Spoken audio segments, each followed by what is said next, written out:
गांव के किनारे एक पुराना चर्च था। चर्च में पहले एक नन रहती थी जिसका नाम ना था।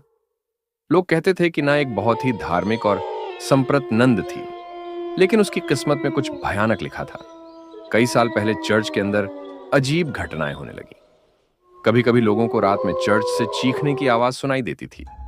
गांव के लोग डर के मारे चर्च के पास जाने से कतराते थे। चर्च का पादरी फादर माइकल एक दिन इन घटनाओं की जांच करने का निर्णय लिया। फादर माइकल ने चर्च की पुरानी पुस्तकों में खोजबीन शुरू की। उसे पता चला कि कई साल पहले चर्च में एक भयंकर हादसा हुआ था। इन नाम की नन पर शैतान का कब्जा हो गया था। उसने चर्च के अन्य ननों पर हमला कर दिया था और खुद को चर्च के तहखाने में बंद कर लिया था। वह वहां कई दिनों तक तड़पती रही, लेकिन उसे बचाने नहीं जा सका। गांव वाले ने चर्च को बंद करा दिया और किसी ने उसे खोलने की हिम्मत नहीं की। लेकिन अब कई साल बाद चर्च फिर से सक्रिय हो गया था।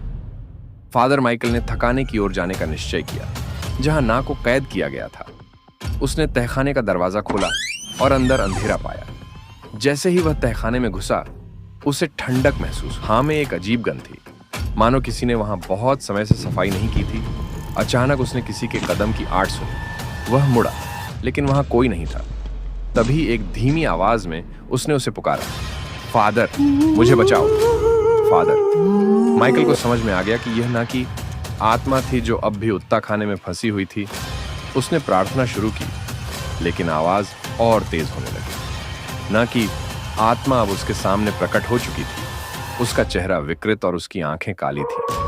तुम मुझे बचा नहीं सकते। ना कि आत्मा ने चिकते हुए कहा, मैं शापित हूं, मुझे कभी शांति नहीं मिलेगा फादर माइकल।